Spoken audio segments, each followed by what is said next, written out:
Welcome to Keeping BZ, where Brennan and I show each other video games and talk over them in a podcast-like format. And today, I'm going to torture Brandon with cards. But I'm hoping he will at least get something out of Griftlands, the roguelike card game I'm playing today.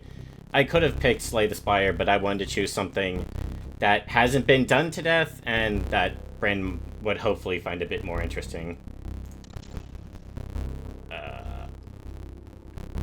I'm going to do this guy because I think his story is the most interesting, although to be fair, I haven't started Smith yet because I haven't played this game as much as I'd like.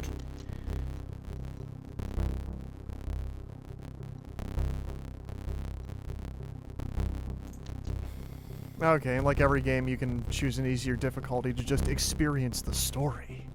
I thought about picking it, so that way I wouldn't have to think as hard, but let's see how I do.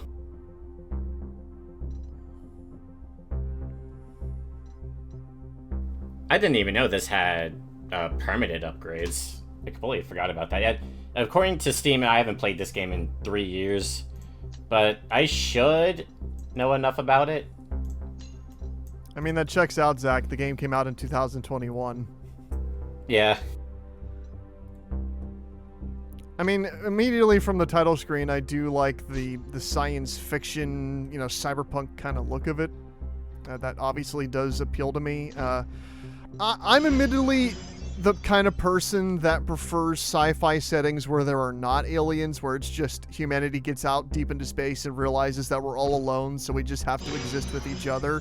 But that's because I'm more of a Wild West horror Firefly type of person. But, I've definitely enjoyed stuff that has good aliens in it, like Star Trek.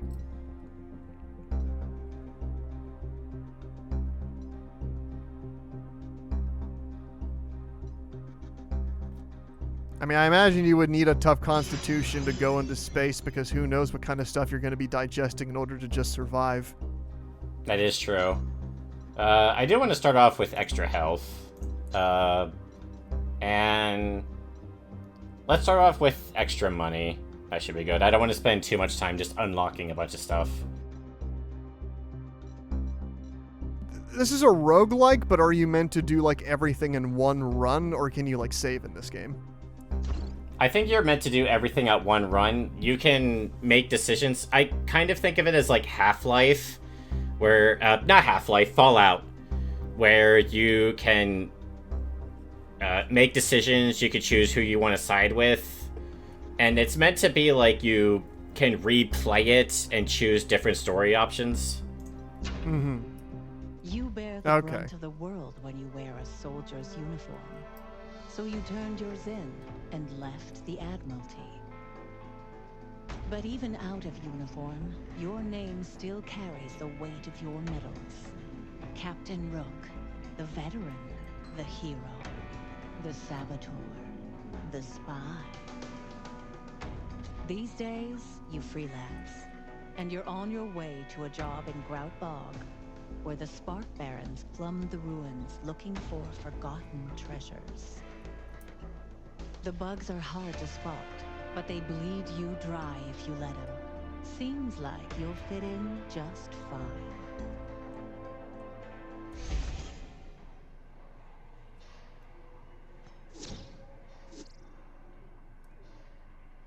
Tushokita. Shonatate.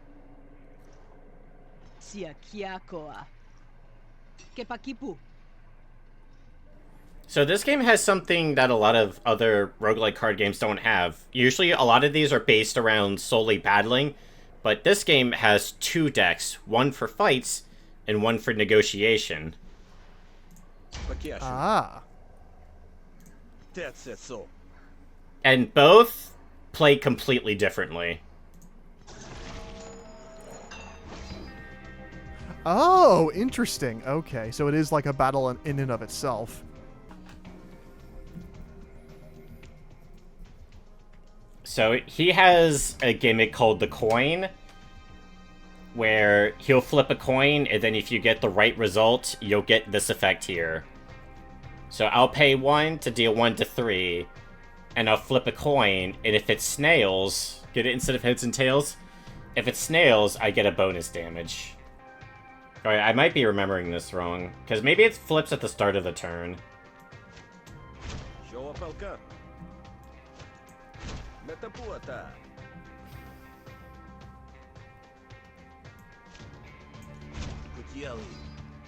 Whenever a card says it gives composure, that basically means you can block damage. So, they're going to be dealing 4 damage, but I'm going to be blocking 4 damage.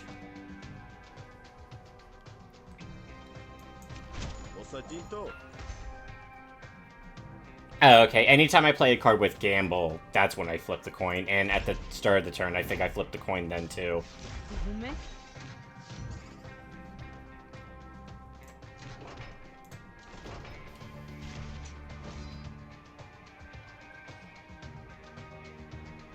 And in arguments, you can summon...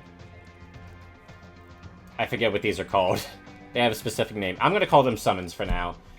Enemies in the negotiation can summon adds/summons, and you can kill these two so that way you get rid of the bonuses they provide.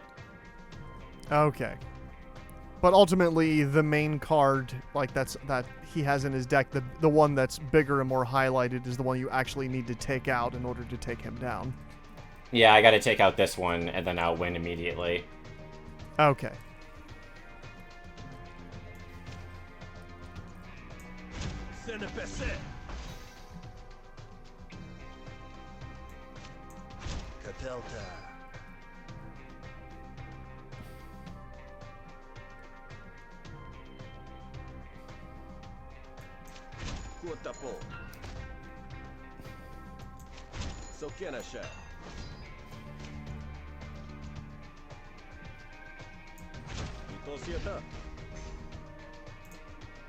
Oh wow, already took out both of his ads.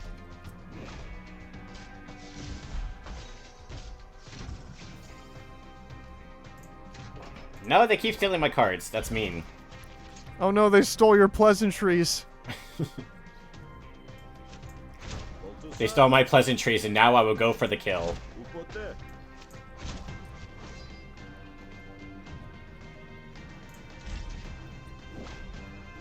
I believe, just like regular battles, any damage you take during a negotiation carries over. Okay. Basically, I have 2 different health bars. Yes.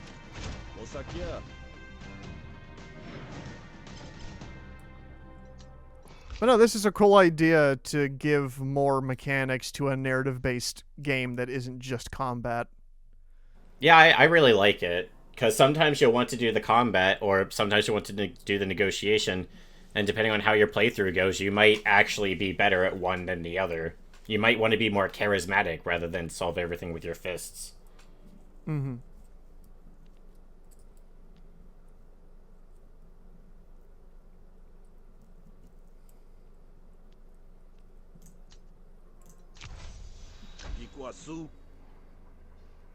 Kopioha.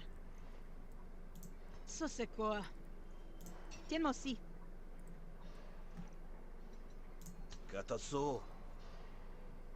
Hokelpia. Tionashir. Talesia. Sotuduna. Salsito. It is weird to see a roguelike that is so story-driven. Usually they're very gameplay-focused with sort of a story. And generally, if there is a story, it's more overarching through every run, kind of like in Hades, for example. It's not like there's a story with each run, but there's sort of story in between the runs that justifies why you're doing the runs. Here, the story takes place in the runs itself. And they're kind of, at least as far as I'm aware, they're self-contained. Yeah. And you can change the story depending on the choices you make in the run itself.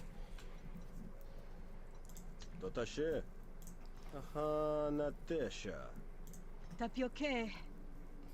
Mepakoa. Sholto de.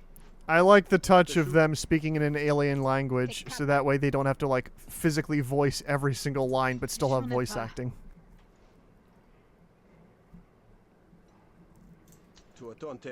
Yeah, I enjoy that as well. And another thing is, I believe, again, I apologize, it's been years, but I believe you'll always run into the same characters when you do a run, but things might be different because in one run they might like you, and then in other runs they might completely despise you.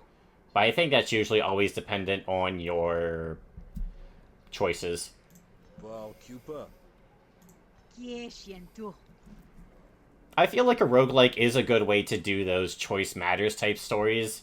It's easier to make all the choices matter in a shorter story, and it's a lot easier to see all the consequences of your choices in a shorter story rather than needing to play like a 10 to 20 hour game just to see everything. You could just do a quick run and make different decisions. Capiel. What are your experiences with roguelikes, Brandon?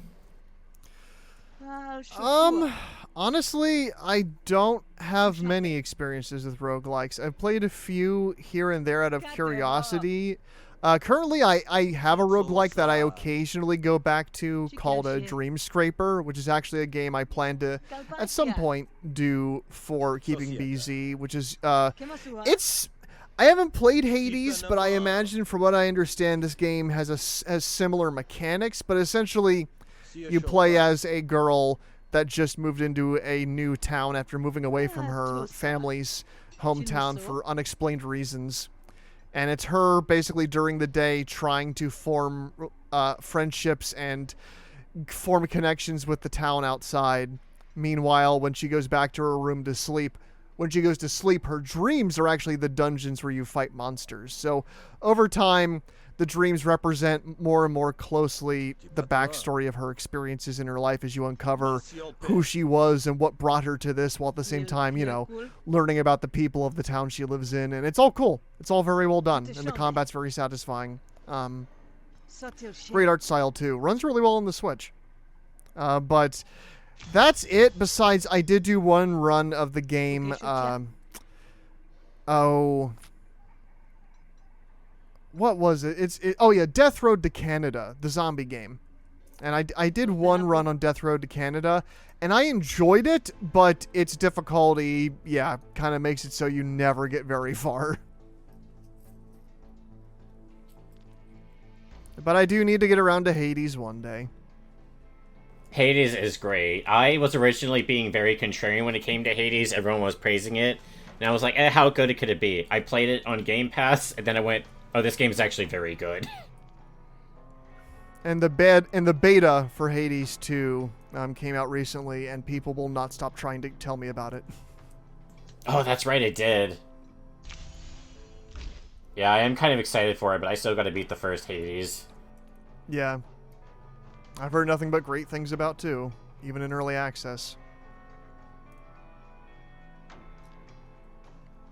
But roguelikes are that kind of thing where I really like the idea of them. It's just, for me, I tend to like games where I can just dive in, finish it, and then move on, instead of having to kind of grind against it in order to get the desired result of getting an ending out of it. I like roguelikes as a time filler. Just go in, do a run. I don't have to worry about it being a 20-hour game. I could just put in as much time and do as many runs as I want.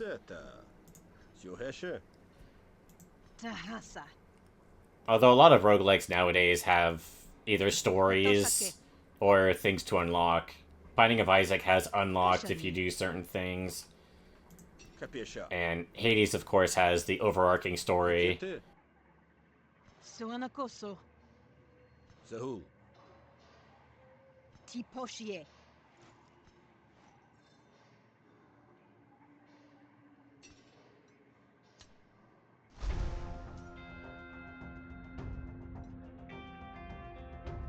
Oh, and I guess another example of a roguelike I've played technically is that another game I plan to at some point show a little bit of on Keeping BZ is an independently developed horror game called The Chant. And The Chant had a DLC, a free DLC, which takes place after the game's ending, that is all based around roguelike mechanics, and I'd say it's definitely light on the rogue elements, but it is that in the sense that if you die, you're sent back to the beginning of the area and you lose like the money and some of the other like things you've picked up, but you keep a lot of like the abilities and the upgrades you've obtained, as well as any shortcuts you've made in the areas you've progressed in will also be saved, so you can just get back to where you were. So in some ways, the roguelike elements in that case end up feeling a little arbitrary, but to me, it made up for it because the chance gameplay loop was one of the things I liked about it the most, and the roguelike aspect of its DLC just was the best of the best in terms of playing around with the mechanics of the main campaign and doing interesting, tougher stuff with it that I found really engaging.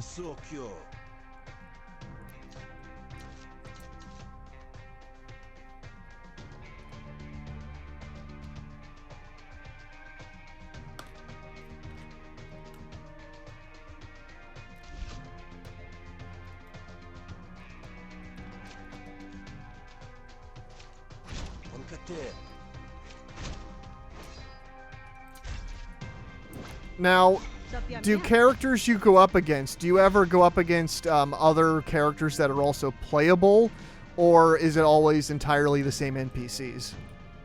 I'm pretty sure it's always entirely the same NPCs. I think all of the player characters are all on different planets, if I remember correctly. Okay. Oh, well, that's interesting. That means you really do get different stories.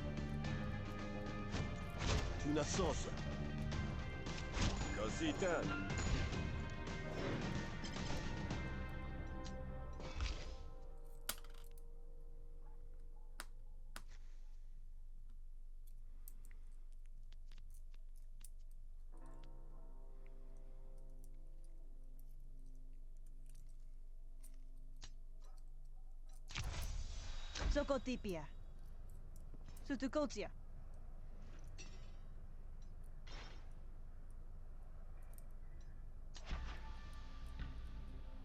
Tuanasike.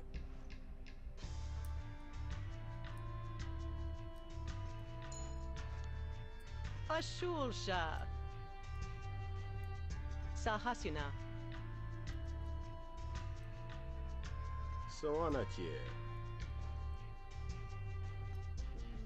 Patipama.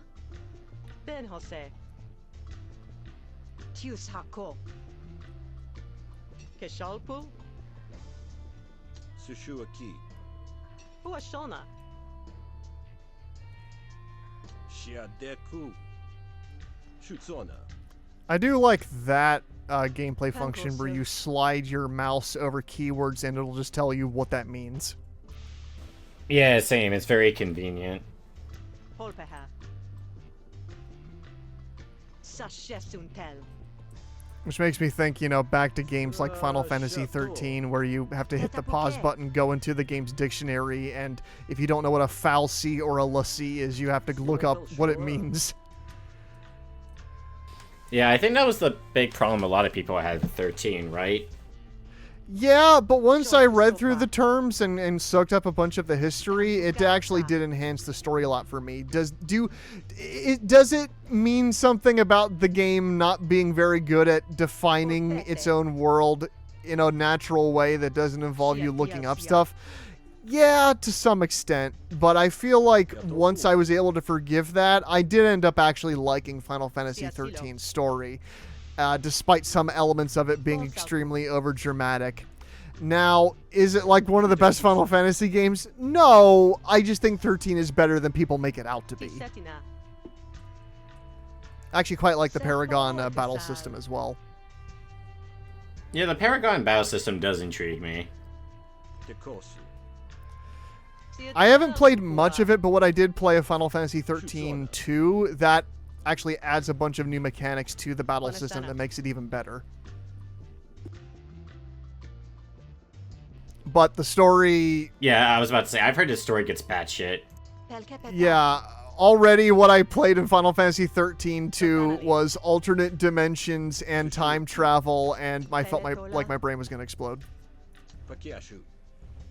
Which is interesting because, to be perfectly frank, the story of the original 13 is much more, straightforward. And in fact, 13, I'll just say, I won't go into any spoilers, but I'll say 13 ends on a pretty definitive, uplifting note and doesn't set up for a sequel at all. And so they make a 2, and so they have to make up a bunch of BS about why Lightning is now in the middle of another conflict, and it just feels like it comes out of nowhere. Because at least with, 10-2, which I've not played, but I know that 10-2 is about Yuna searching for Titus. And I'm like, well, sure. Like, does 10 need a sequel? No. Final Fantasy X also ends with a pretty good ending that ends those character stories well. But if you're going to make a sequel and it's about, Yuna searching for her boyfriend that was sent into the afterlife, but she wants to still locate him and say goodbye to him last time, sure, fine. That makes sense. It's not like with Lightning where her story was literally over and they just gave her a new story. I have played a demo of Lightning Returns, and I was not a fan of that game's combat system. Yeah, like, that's the one I'm almost the most interested to get to, just because I hear it goes for a completely different combat system from the other 13 games, and I'm like, so what is this? And it also, apparently doesn't it also have, like a full game time limit thing, like Majora's Mask? It does, yes. That's so weird. Yeah, I've also heard the story of that game's also just like a mess.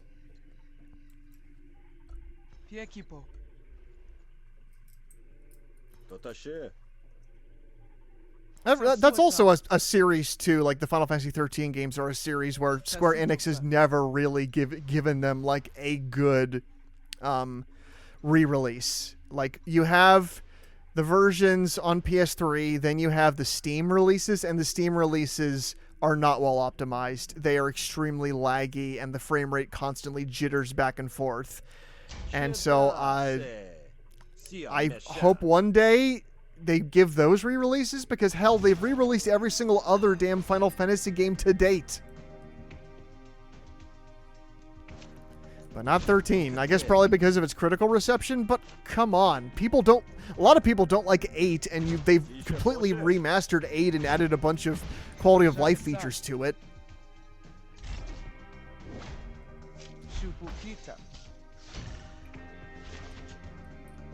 Or Final Fantasy 3. Oh, good God. Final Fantasy 3. If you're going to give that game the time of day, give 13 a little bit of a bone.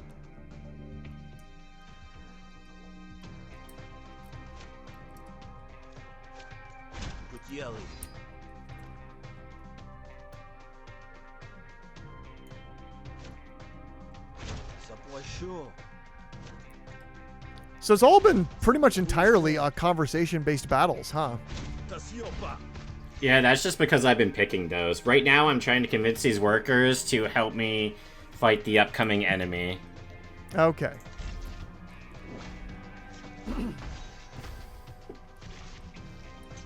So for each of these I destroy, I get more helpers.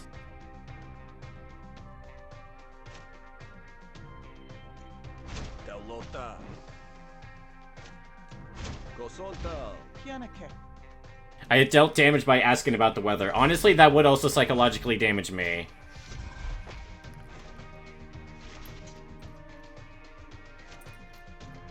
Well, especially because we're in, like, the peak of summer and it's so damn hot out all the time. Yeah.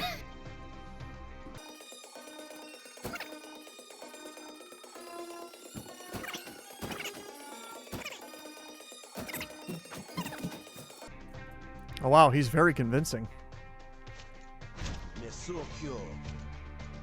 Come on, not a...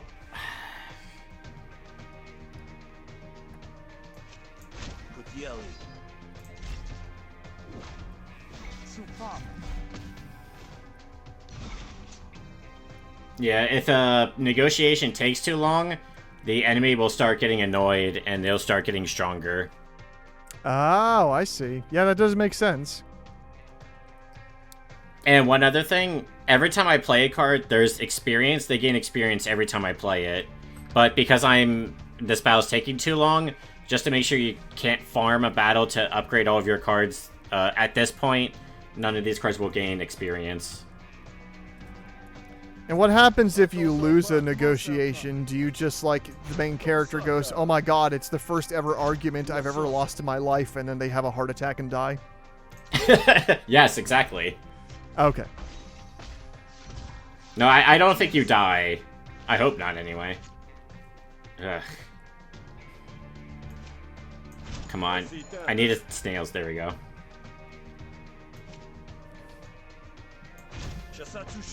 Why?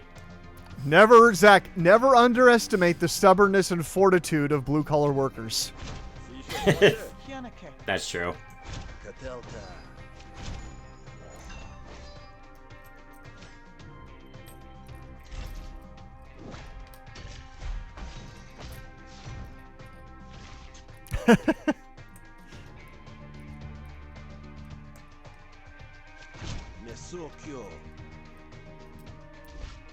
Apparently you have convinced 4 workers to fight so far.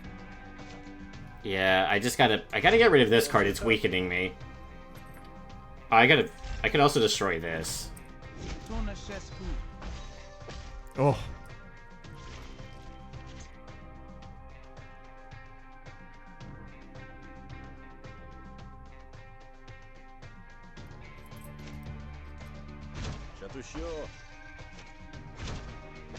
Sorry, Zach. Saying how the weather is only works for so long before people are blown off by that.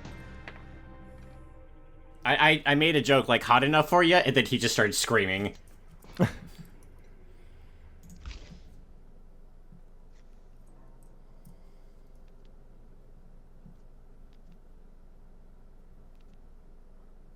Okay.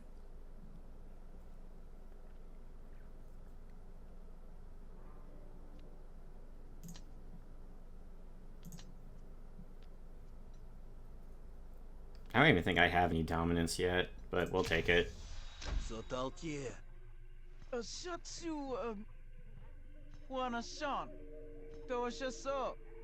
Okay, now we're gonna get to a real battle.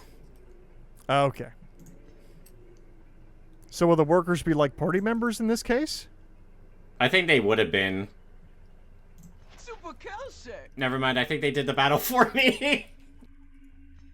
To be fair, though, Zach, this is literally how I play, like, immersive action-adventure type games that have the option of talking your way out of encounters or upgrading your, like, silver tongue stat. I always go for those because it can lead to fun situations like this.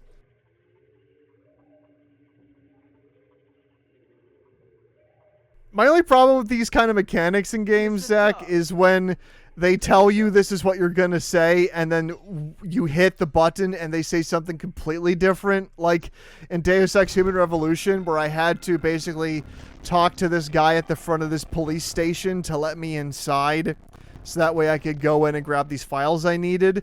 And I was like, okay, well, actually, I have enough in my silver tongue stat to talk him down.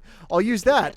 And what it was me blackmailing him, his children, and his wife, so that way he would let me in. And I was like, oh, dear God. It worked, but I felt terrible. And then later on, when the city goes completely just insane towards the end of the game because of events that happens in the plot, I was running down this one street, and that guy that I screwed over earlier comes at me with a gun. Oh no. Yeah, that's usually a problem with games like that. It reminds me of a ProZD skit where one of the options is high, and it goes, "Hello, fucker, I want to kill you and your family." And sometimes it just feels like that. Yeah. Buonasera.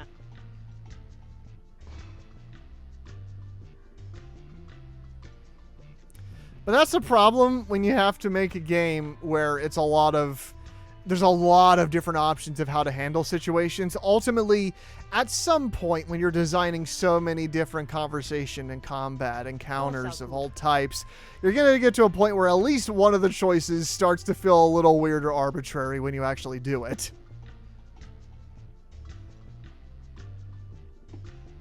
Sahasuna. Siasilo.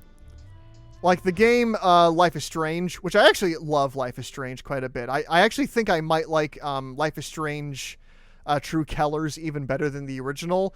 And part of the reason for that was because there were a lot of choices in the original Life is Strange where you could tell, oh right, we have to have choices that have consequences to fill out this episode so we can have the stats chart at the end. So we have to have a choice here. And then, like, I was like, well, I don't want to make this choice. I'll make the other choice. And then, like, the same result happens. And I was like, what? Like, the principal walks up to Max and he's like, are you okay? And you can either tell him the truth, which is tell him that, this rich kid pulled out a gun in the bathroom, or you can lie and say, no, I'm feeling okay. And so I was like, okay, what if I don't tell him and I just say that I'm feeling okay and that I'm all right and I'm just going to go home? He then goes, you're acting suspicious, and he writes me up. What? And then he also calls her mom. And so then you get a scene later where she goes back to her dorm and her mom calls her and is like, Max, the principal said you've been acting weird at school. And I'm like, what? I literally told him I'm acting fine. And I was like, life is strange. Come on. That's like the most arbitrary possible thing just to make sure that every choice has a consequence. Thankfully, the game never does something that weird again. And Life is Strange True Colors, the newest Life is Strange, does do a good job of not ever feeling that arbitrary. Speaking of, a new Life is Strange actually comes out later this year, and it's actually going to bring back Max, the protagonist of the first game. Oh, okay. Which is weird to me because her story was pretty well capped off at the end of Life is Strange. It kind of, you make your choice and it sets you on a pretty interesting path depending on the ending you get and that sort of thing. But both endings I felt were pretty good caps on, you know, that story, even if one is obviously supposed to be the better ending that makes the most sense. But the idea of bringing Max back, I'm like, sure, I guess. Just don't, you know, bring her back and then do a full-on Frank West Dead Rising 4 with her where she's not even like the same character anymore. Oh, yeah. I'm so glad we're getting Dead Rising 1 remake. I've wanted that for a while. Yep. I'm curious to see how the new voice actor sounds as we hear more of them. I think people are being too harsh that, you know, that they're like, oh, but we want the old guy back. The old guys, but guys, the old guy did not want to come back. He doesn't want to come back to voice Frank. He said he's done with the franchise. He's done. So we gotta have somebody new. It's gonna sound weird, but what I've heard of him in the trailer, I was like, that's a pretty distinct, iconic sounding voice. I'm okay with it. I just need to hear how it sounds when he's doing like dramatic scenes with Isabella and stuff like that.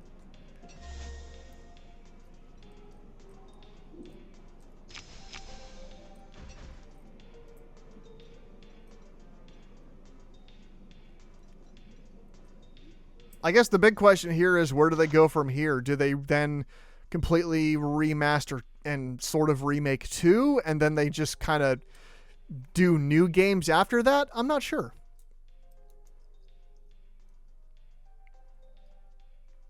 Yeah, honestly, I would like it if they just remastered 2 and then made an entirely new 3. Although I guess remaking 3 wouldn't be the worst thing, but they need to make an entirely new 4, of course. Yeah, like 3, I did a full co-op run of 3 with Zach's brother Alec, and 3's not a bad game. It has some good stuff in it, and you still have the combo weapons. You still have some psychopaths in the game. It's just, you know, it's like everything you may expect, that by going bigger, it strains things further and ultimately is just a weaker product overall.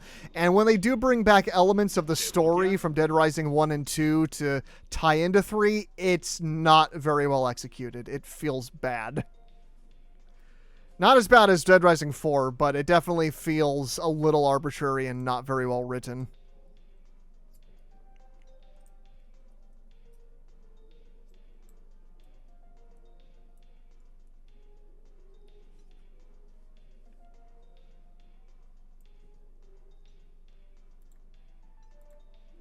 $35 minutes? Oh, yeah.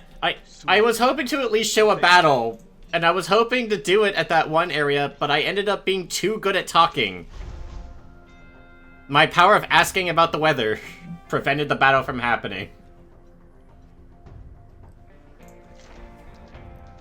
So I'm gonna do one battle and then I'm gonna end it. I even set the timer so that way we wouldn't go over. But no. I had to be too awesome. Seal sulpu. Shutsona. Shekepuna. It also doesn't help that there's been a lot of dialogue too. Right. Okay, we're just gonna beat her up. Okay.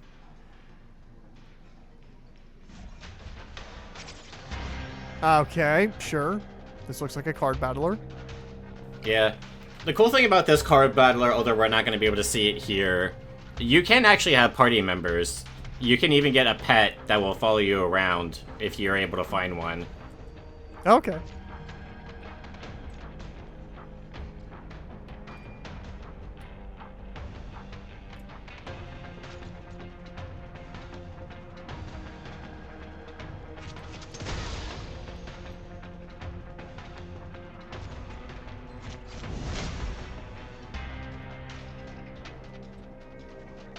Feels like that's always like an RPG trope. You have to have like an animal or some sort of cute sidekick.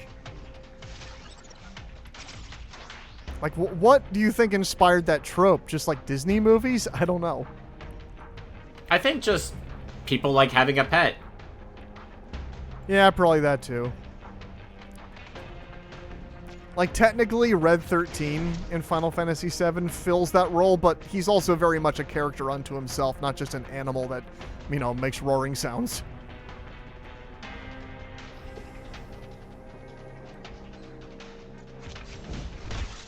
I guess a better example would be, I'm currently playing a bit of the Batten Kaitos remaster on Switch that Zach is letting me borrow. And I've never played Batten Kaitos before, but you get like I don't even know what to call it. It's like this little squeak toy-like creature that makes like a meep meep sound that rides around with your character, and that's all he does. He just makes meep meep sounds and like helps you out.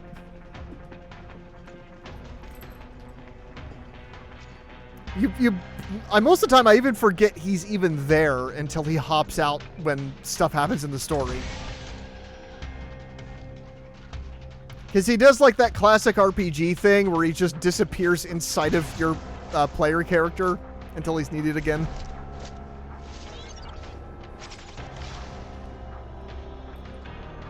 Like, someone should make a mod for Final Fantasy VII Remake or Rebirth where when you go out into the overworld, all of the characters just walk inside Cloud.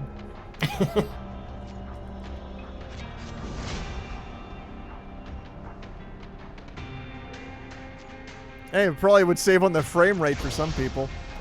Oh, yeah.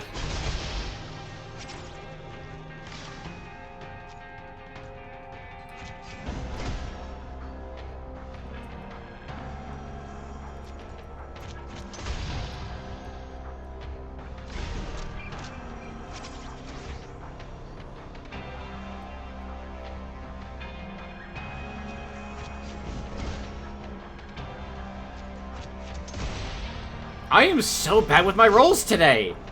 I keep dealing the least amount of damage. Man. I can say at least really like the art style here. I like the little detail of his little cape flowing behind him. And I quite like the outlines around their models. I think it actually looks quite good.